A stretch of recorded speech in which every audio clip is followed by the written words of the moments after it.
Hello there. Thank you so much for checking out my channel here at Reflexive Moon Tarot. My name is Sarah, and this is a live that I'm doing. So we'll do a general read for folks, all signs. If the messages resonate, please don't forget to hit that like and subscribe button. And even if it doesn't, please do so anyways. I really appreciate all the support. As it helps the growth of my channel. So let's get into some general readings using, we have this evening the Psychedelic Space Tarot from Tarot Collectibles. I can leave the link in the description box for that. And also we are using the Cosmic CUNT deck for clarification.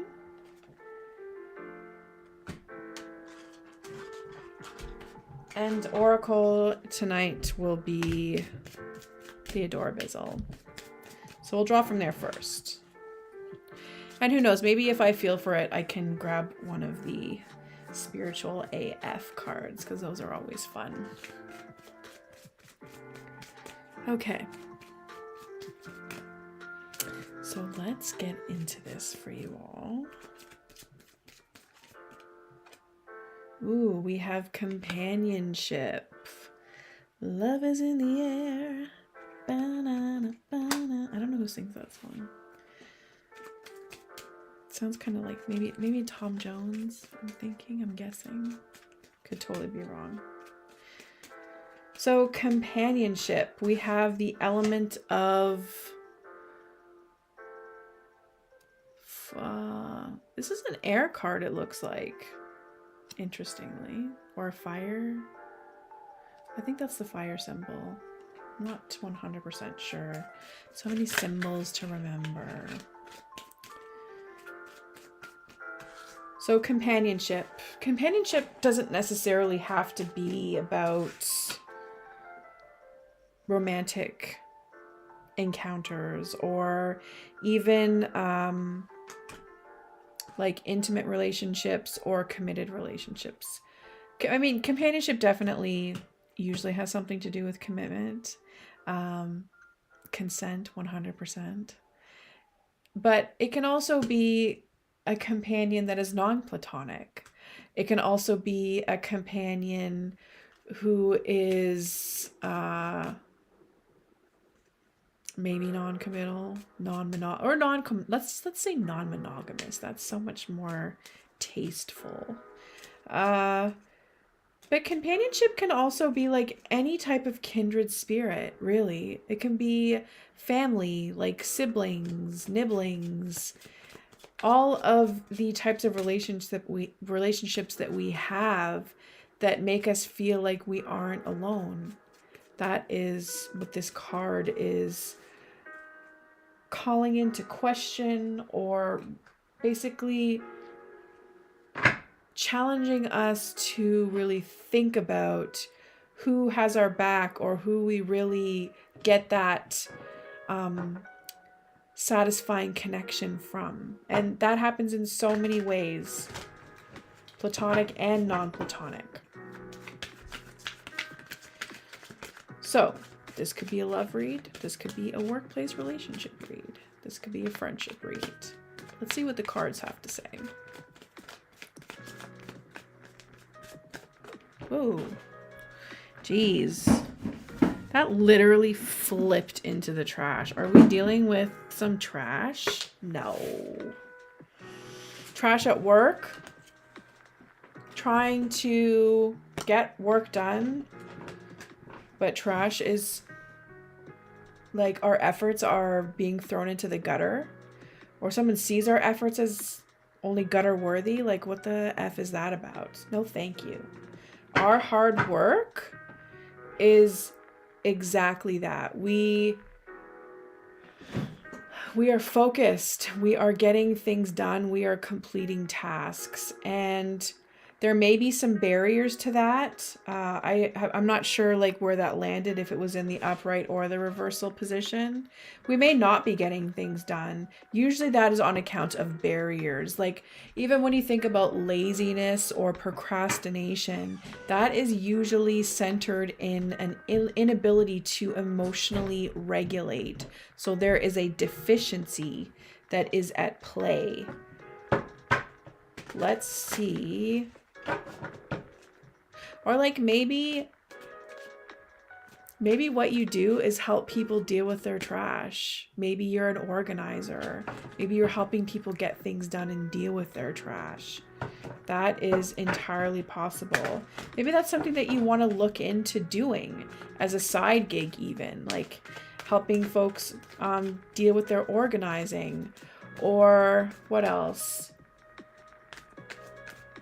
That could be also like if you are working already in the field of mental health, addictions, anxiety disorders, maybe you want to branch out into that. That's very specific. That's not really going to apply to a lot of folks, but it's entirely possible.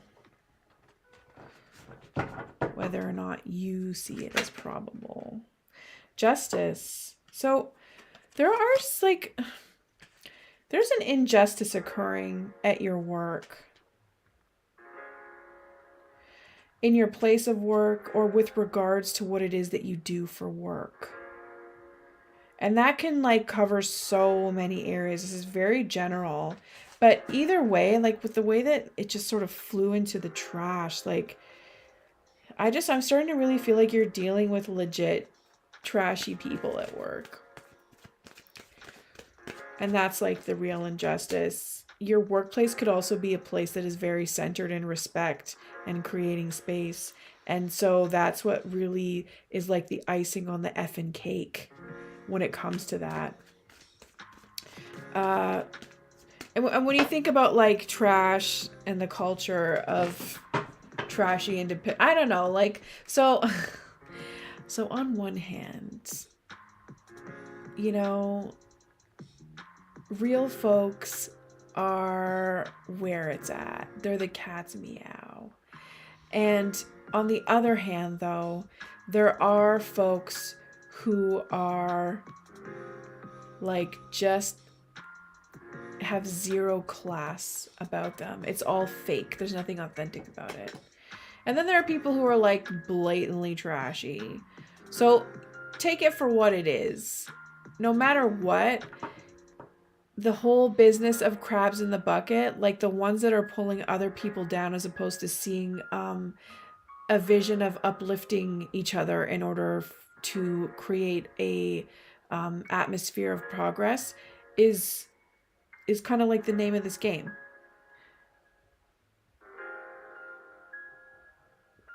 So let's drink to a solution here. My solution is H2O, just saying. Your solution may be going out and having a really great time and forgetting about it. So let's look into that a little bit. We'll see what's overlooking the situation here. We have the Page of Swords. The Page of Swords is a messenger. They have the ability to sort of get things going, to take off. Sometimes they may take off on you. They may leave because a situation is not suitable or ethical. But either way, they're learning how to navigate and stay grounded and get ready to soar, basically. So this is a young person. A young person who may be looking over you, like this could be the spirit of a child. This could also be a young person in your life, or the idea of what it is that we are trying to pass on to our future. So you can really turn this into a big picture thinking type of situation. We have within, you know that you're not trapped. You know that there are ways out, that there is a way out. So that's good. We're not stuck in stinking thinking or feeling like there is no way out, or really just sort of stuck in our head, which can also look like being way too over analytical of ourselves as well as others. Because I mean, nobody wants to hear that, and like negative self-talk is not going to get you anywhere at all. Don't do it. Don't do it. You can even look up positive self-talk. There was like this, I can't remember if it was like the 5 or 10 aspects of self-talk, something like that. You can look it up. Either way, you can look up positive self-talk and negative self-talk, learn the difference between those things, and kind of dialectically get your way through unpacking and reteaching yourself, relearning, unlearning, and relearning. We have the Chariot. So you've been coming from a place of forward movement, which is amazing. I mean, so much has gone on in the past while you know, we have a lunar new year, Saturn went direct, Mercury's in retrograde, like there's all kinds of, like, look up some astrological readings. I like to watch Balmy Spirit. I really love their astrology. I'm not an astrologer, but I think it's important to acknowledge a few things that might be happening, and also in reference to like plug another person, like an actual astrologist, because astrology is super sophisticated. So any kind of astrology work that folks do, whether it be intuitive or religious based astrology, you know, sidereal, tropical, it is, I don't know, I just find it fascinating, and I really think that it is a skill that deserves a lot more recognition than what mainstream and Western ways of thinking give it. Yeah. So moving on into the near future, take it or leave it. Like some people, like, you know, it can be appropriative in some ways. Some people really don't like, some people don't really like, what's the word I'm thinking of? Either way, let's just move on from that. I'm not going to get too much into it. We have the Queen of Swords. There's a person who is very logical. Harsh truths may come through.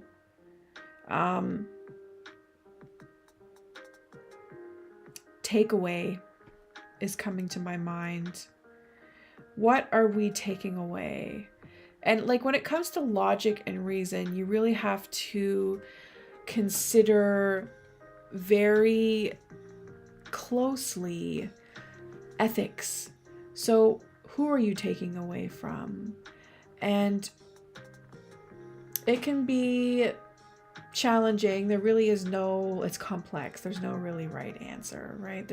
There are some right answers, and there's definitely more ethical versus less ethical or unethical. Like especially when you consider things like appropriation, it's really important to acknowledge where you get your ideas from to a certain degree. I think it's also important to acknowledge the age of influencing and individuality that really is causing the masses to be jaded in thinking that people are stealing their ideas, or just even thinking that your idea is original. It really isn't most of the time. Like, it's so true what they say when they say that there's nothing new under the sun. Like, you can look back and usually find a source for where someone who inspires you, where they got their inspiration, and it could be the same thing. So, you know, it's a harsh truth when it comes to individualism versus collectivism, and intellectual property too. It's interesting how this is coming to my mind. I'm not sure why that is the case, but either way, there's a person who may come through for you in the very near future that is going to nurture your mind on some level and maybe have some really great discussions with you that could be related to that. It could be something completely different. And you may find that their truth is a little bit harsh and distasteful, but it is all for the purpose of progress. And this person actually might impose some very high expectations on you. And you may meet those expectations and they'll just meet and greet you with some higher ones. This is the person that always is going to be challenging you to level up. So level up your game, whoever this message resonates with. We have the Star reversed. So there's a lack of hope that is going to aggravate this leveling up. This person either mentoring you. This could also be a love interest. And you may find that their constant need for growth, their constant need to push for more growth or to advance, you may find that it is tiring, or it's just not in alignment with your core values. You may find that there's a lack of balance between give and take with you and this individual. So there may that would definitely create a situation for a lack of growth. The Ace of Cups. You are in it to win it when it comes to love. Like, you have a very positive outlook emotionally. Your cup is full. Like, you've done some work. Like, you're at a new place in your life where you're full of raw emotional energy. And this could speak to your age and stage in life. You may be like a youth, a young person, just basically testing the waters in terms of what types of relationship or ships you are interested in pursuing. But this is a readiness for love. Usually, like, the Three of Cups is more about celebrating your readiness for love, but this is just really being full of love, and you're seen as being full of love. And that is quite remarkable as far as I'm concerned. There is a lack of love in the air, generally speaking, in so many places right now. So you may be that, like, tall glass of water for somebody, or like that refreshing, cup of love that folks are so in need of at this time, whether it be platonic or non-platonic. We have the Ace of Wands, so water to air. Like, you really hope that you keep a strong mindset, that you're really committed to this, in this learning process, to keeping a strong mindset in order to maintain this image of really being full of love. And it's like all about doing it with truth, like, and conviction, because that is at the core of this, these air cards, right? So being able to maintain a strong mind, a learning mind, to maintain this emotional output, or this emotional asset that you have going on for you right now. Wealth, this emotional wealth.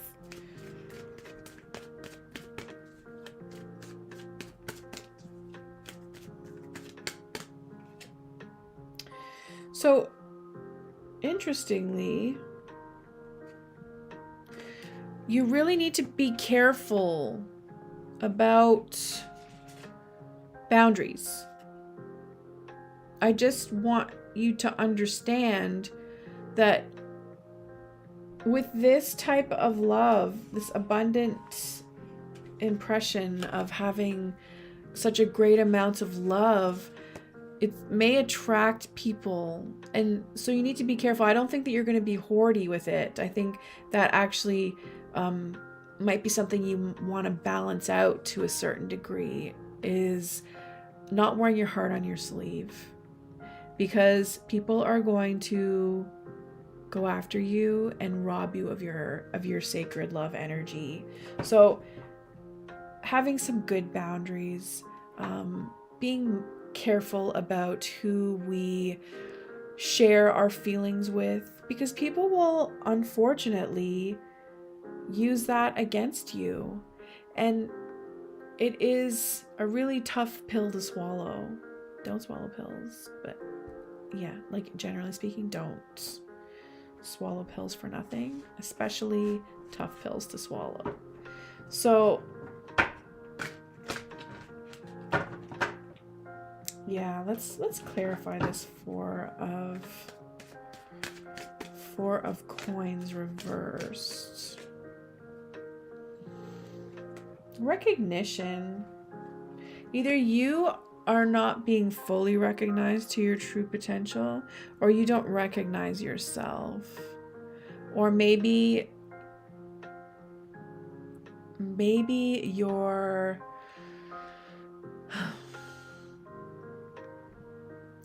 desire for acknowledgement, like you may have a strong need for validation, and that could be an aggravating factor for you right now. You want people to see that you have lots of love to give, and you're wearing your heart on your sleeve, and your need for validation is becoming a weakness. Is your weakness right now. You can fix that. You can learn, because we have this page here. You're learning how to regulate, learning how to use your mind, the power of your mind to regulate your emotions. And that also means doing the exercises, the mental exercises that validate you, that validate your awesomeness. You can watch out for the full moon readings that I'm going to do that talk about that, because that's what the full moon in Leo and Virgo is all about, is actual, like, validating any accomplishments that you have and being confident about it as well. So looking towards this full lunar phase is really going to be in your best interest. So look up that energy, channel that Leo energy, that Virgo energy that is grounded, and that Leo energy that has a very powerful fire that burns, that will keep your waters warm instead of completely depleting it. So we can clarify this a little bit further. Let's pull some more cards from here.